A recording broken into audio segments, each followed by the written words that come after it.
অধিকাংশ শিক্ষার্থীরাই তোমরা আমাকে বলো ভাই আমি তো নারেশন কিছুই বুঝি না, নারেশন কিছুই করতে পারি না, বুঝি না তো বুঝি না, উল্টো নারেশন যখন করতে যাই তখন আমার মাঝে পেরেশানি তৈরি হয়।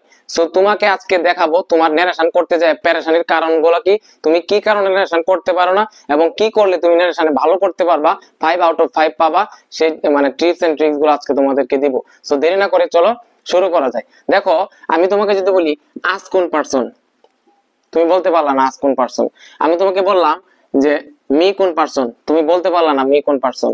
আমি তোমাকে বললাম দেয়ার কোন পারসন, তুমি বলতে পারলা না দেয়ার কোন পারসন। এখন তোমাকে যদি আমি সারাদিন বলাই, সারাদিন তোমাকে নারেশনের রুলস পড়াই যে রিপোর্টেড স্পিচের সকল ফার্স্ট পারসন পরিবর্তন হবে রিপোর্টিং ভার্বের সাবজেক্ট থেকে, কিছু লাভ আছে? না। তুমি তো মিয়া তুমি ফার্স্ট পারসনই চিনো না, তুমি তো সেকেন্ড পারসনই চিনো, তুমি থার্ড পারসনই চিনো না, তুমি পারসনই চিনো না, তাহলে তোমাকে সারাদিন বলে লাভ আছে যে ফার্স্ট পারসন পরিবর্তন হবে রিপোর্টিং ভার্বের সাবজেক্ট অনুযায়ী? না। এখন দেখো আমি তোমাকে বললাম যে আই প্লেড ফুটবল, আমি তোমাকে বললাম যে আই প্লেড ফুটবল, আমি ফুটবল খেলেছিলাম, এটা কোন টেন্সে আছে? তুমি চিনো না, তুমি টেন্স চিনো না, এটা তুমি বলতে পারলা না এটা কোন টেন্সে আছে। এটা কি পাস্ট ইনডিফিনিট টেন্সে আছে নাকি পাস্ট কন্টিনিউয়াস নাকি পাস্ট পারফেক্ট, এটা বলতে পারলা না এটা কোন টেন্সে আছে।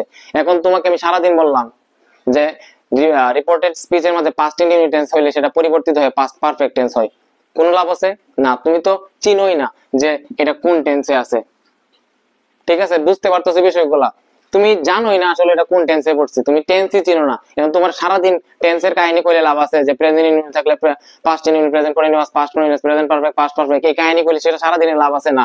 তোমাকে কি আগে কি শিখতে হবে? টেন্স শিখতে হবে, টেন্সের স্ট্রাকচার শিখতে হবে। তোমার একটা সেন্টেন্স দেখলে বুঝতে হবে যে সেটা কোন টেন্সে আছে, তোমার এটা শিখতে হবে। এরপরে আমি তোমাকে বললাম যে মে ইউ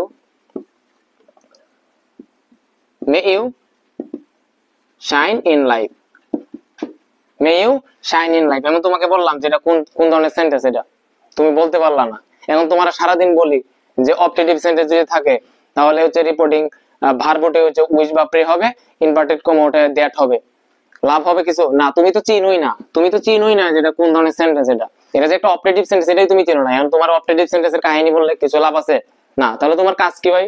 তোমার সমস্যাগুলো আগে তোমাকে আইডেন্টিফাই করাইতেছে যে তুমি এখনো পার্সনই চিনো না, তুমি এখনো সেন্টেন্স দেখলে চিনোই না এটা কোন সেন্টেন্সে কোন টেন্সে আছে, তুমি চিনো না সেন্টেন্স দেখলে এটা কোন কোন ধরনের সেন্টেন্স, এটা assertive, interrogative, imperative, operative, exclamatory, এটা কোন ধরনের সেন্টেন্স এটা চিনো না। তোমার সারাদিন যদি আমি বলি ফার্স্ট পারসন থাকলে হচ্ছে তোমার রিপোর্টিং ভার্বের সাবজেক্ট অনুযায়ী, সেকেন্ড পারসন হলো অবজেক্ট অনুযায়ী, রিপোর্টেড স্পিচের মধ্যে যদি প্রেজেন্ট ইনডিফিনিট থাকলে পাস্ট ইনডিফিনিট, প্রেজেন্ট কন্টিনিউয়াস থাকলে পাস্ট কন্টিনিউয়াস, লাভ আছে কোনো? না। এখন তো আমি যদি বলি সেন্টেন্স, অ্যাসার্টিভ সেন্টেন্স থাকলে রিপোর্টিং ভার্বটে কি হয়? টোল্ড হয়, ইনভার্টেড কমাটায় দ্যাট হয়, ইন্টারোগেটিভ ক্ষেত্রে আস্ক হয়, ইনভার্টেড কমাটায় কি হয়? ইফ বা ওয়েদার হয়। সো তুমি তো এখনো তুমি তো পারসনই চিনো না, তুমি তো টেন্সই চিনো না, তুমি তো সেন্টেন্সই চিনো না। তাহলে তোমার কাজ কি?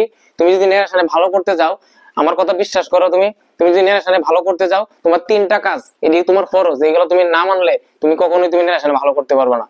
মিলাই দেখো তুমি। 1 নাম্বার হচ্ছে তোমার তুমি পার্সন সম্পর্কে ভালো ধারণা নাও, পার্সন কত প্রকার, এবং হচ্ছে প্রত্যেকটা পার্সনের 3টা কেস থাকে, 3টা ফর্ম থাকে, subjective form, objective form, possessive form, এগুলো সম্পর্কে জানো। জানো আই মি মাই, উই আস আবার, উই সাবজেক্ট, আস হচ্ছে অবজেক্ট, আবার হচ্ছে পসেসিভ, এই প্রত্যেকটা পার্সনের কেস সম্পর্কে তুমি জানো। পার্সনটা ক্লিয়ার করো।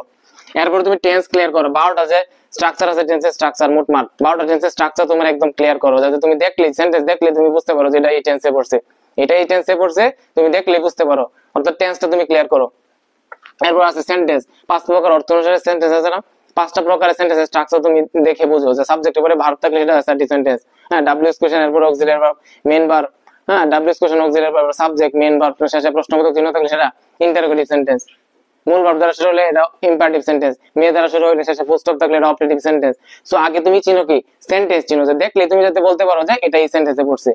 তুমি যদি এই 3টা জিনিস ফুলফিল করো, 3টা জিনিস যদি ফুলফিল করো, আমি তোমাকে বলতাছি যে নারেশন তুমি পারবা না, নারেশনে তুমি বস হয়ে যাবা। কি? পারসন সম্পর্কে ভালো ধারণা নাও, টেন্স সম্পর্কে ভালো ধারণা নাও, সেন্টেন্স সম্পর্কে ভালো ধারণা নাও।